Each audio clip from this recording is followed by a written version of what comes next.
ठीक है ना? मला माहित.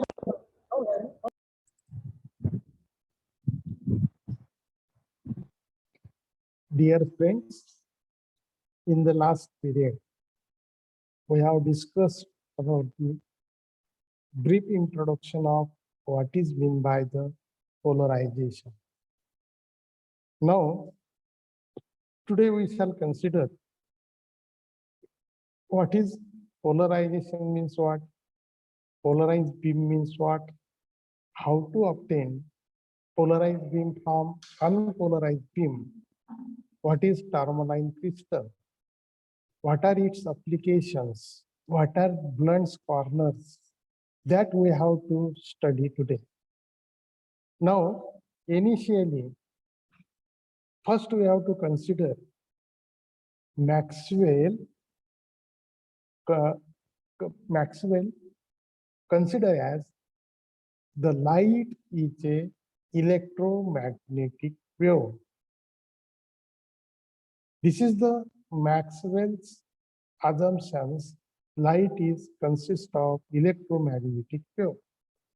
That means electric and magnetic vectors are there, and that electric and magnetic vectors are perpendicular to each other, and both these magnetic and electric vectors are perpendicular to the direction of propagation. Can you know what is meant by direction of propagation? The direction of propagations is the path along which directions the wave can proceed. That path is known as the direction of propagations. Now what happens? Light is considered as electromagnetic wave. An electromagnetic wave contains electric and magnetic vector. That electric and magnetic vector are perpendicular to each other, and this electric and magnetic vector are perpendicular to the direction of propagations. In this case, if the light is such that electric and magnetic vector are perpendicular and that both vectors are perpendicular to the direction of propagation, then such light is known as polarized light. Now, such light is known as electromagnetic wave, not polarized light. If you consider the case of sunlight, sunlight is a good example of unpolarized light. What does it mean?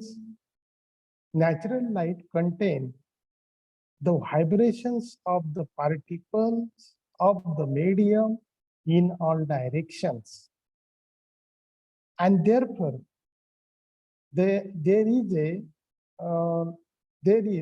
electric vectors or any vectors or particle are vibrated in all possible direction, and that's why if the vibrations of the particle is on all possible direction, then such light is known as the unpolarized light. White light is unpolarized light. That is that the particle of the medium is vibrate in all possible direction. Then such light is known as the unpolarized light. Now, from unpolarized light, we have to obtain polarized light. To obtain the polarized light, first of we shall consider what is the meaning of unpolarized polarized light. We have to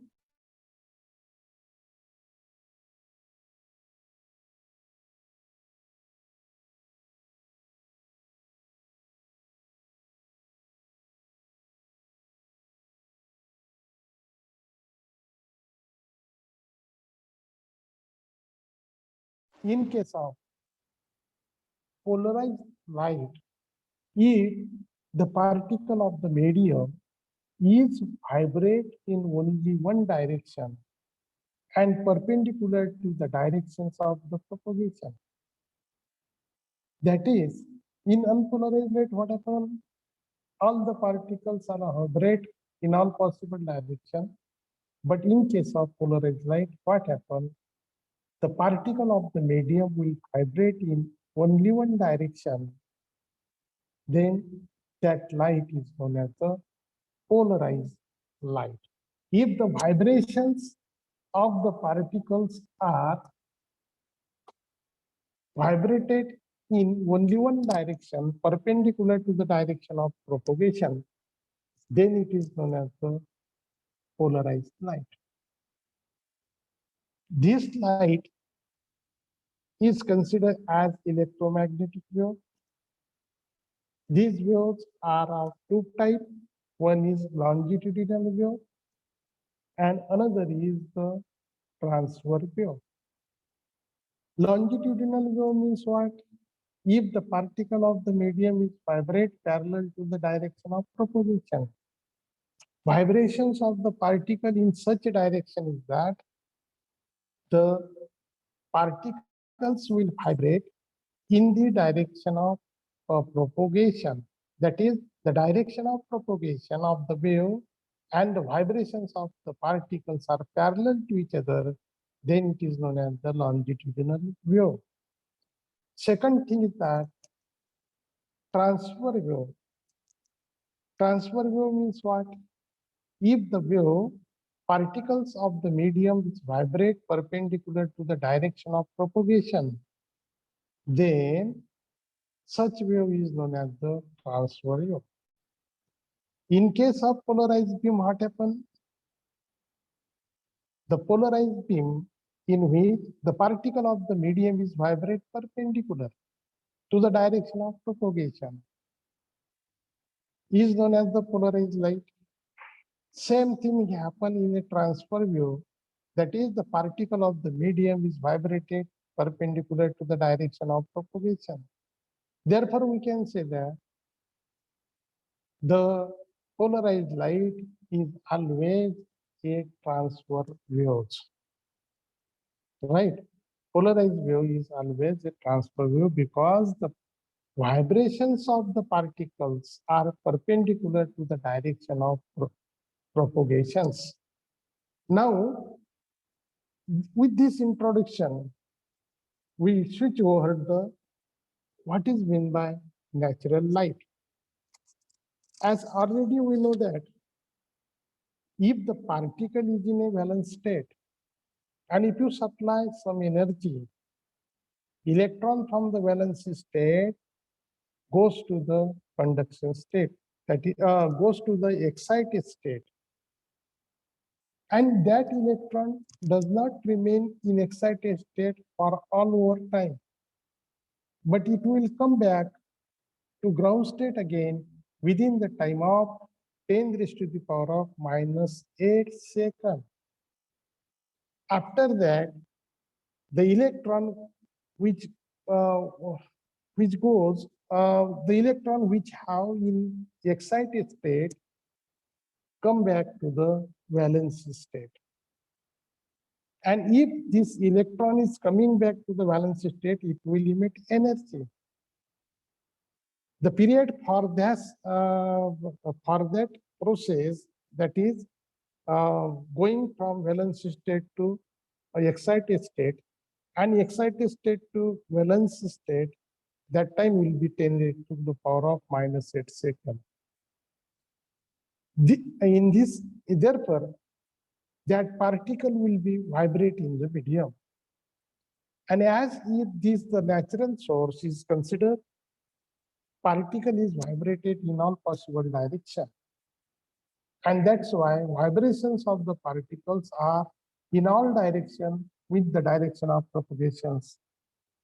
Therefore, the particle which have vibrations of medium which have or wave which have vibrations in all directions with the direction of propagation is known as the longitude, is known as the unpolarized beam. In short, unpolarized beam means what? Unpolarized beam means a beam in which the particle of the medium is vibrated in all possible direction and perpendicular to the direction of propagation is known as the lateral line. But suppose if you want the unpolarized light from unpolarized light, what is the simplest method to obtain the polarized beam? If you consider two plates separated from each other and having two slit, suppose S1 and S2. Take a two separate sheet and with a slit S1 and S2 and keep them that two plate by some distance, suppose D. The slit on the plate 1 is known as S1, suppose, and the slit on the plate 2 is known as S2. And if you put a unpolarized beam in front of the slit S1, and if this light, unpolarized light, is coming from S1 and again incident on the S2.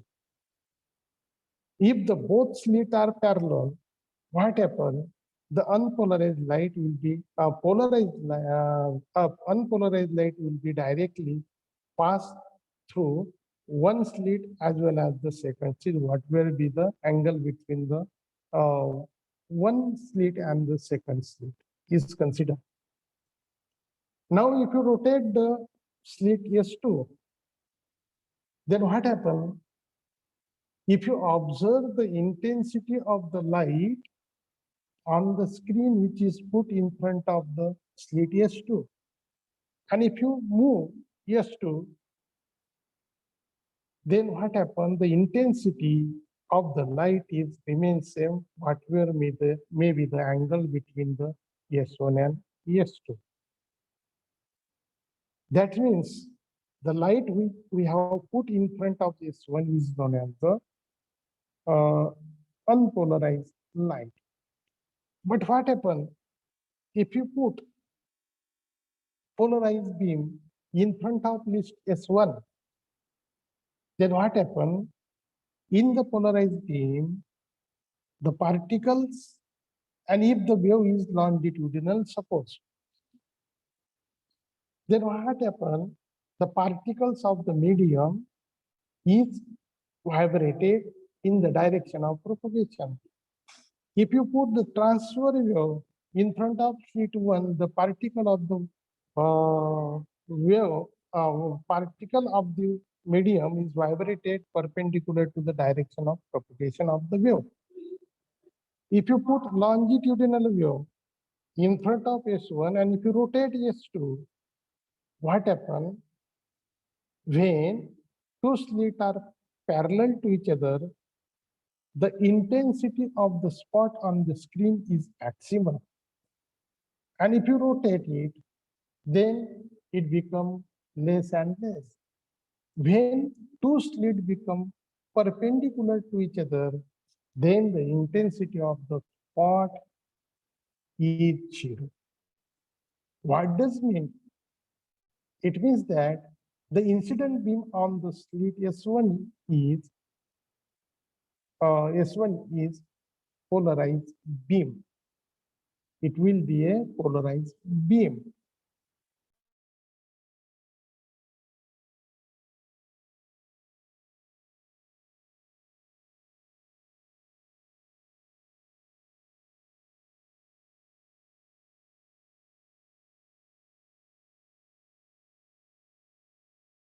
Polarized beam, then we have to use the calcite crystal.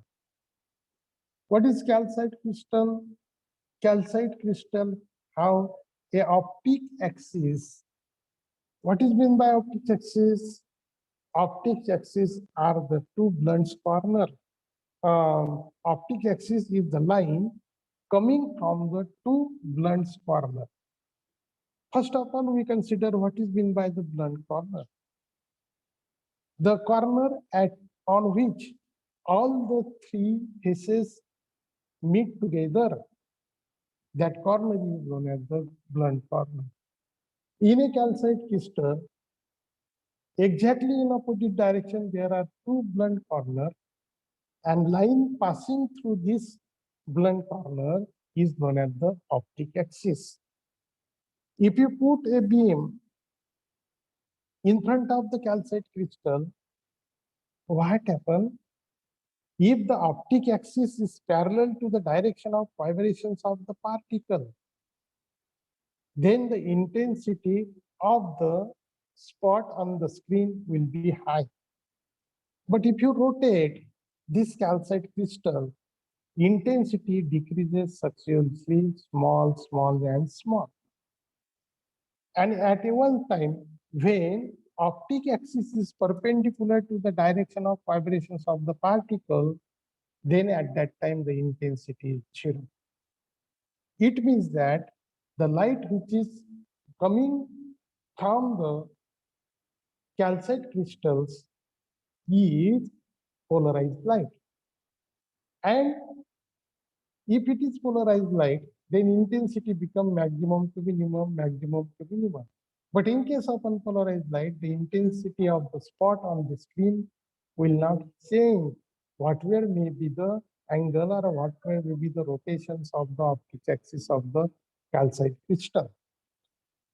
Student, we have observed, we have studied here, if the calcite crystals is one of the methods to obtain the polarized beam in the laboratory. Therefore, if you obtain the polarized beam, there are so many another methods we can obtain. We can obtain the polarized beam. Now, this is the method. This is one of the methods to obtain polarized beam. But there are another so many methods to obtain the polarized beam from unpolarized beam. First method is that reflection method. Second method is that refraction method. Third method is that double refraction known as birefringence. Fourth is known as scattering. And fifth is known as selective absorption process. Now, polarized light can be produced by using different optical phenomena. But we know each phenomena, what does it mean? What is meant by reflection? What is meant by refraction? What is meant by scattering? As you know, the color of the sky is blue. Why the color of the sky is blue? Because it is nothing but a scattering phenomena. There were somewhere in the sky or in the space, there is a scattering. Now, scattering means what? Scattering means bending of light from an obstacle. It is a diffraction. But if the particle absorbs some energy, what happens? The particle absorbs almost all energy from the source, and it will reflect it only one light, that is known as the scattering. Again, there are so many methods, but we shall discuss in today, yes, tomorrow, when I have time. Thank you very much.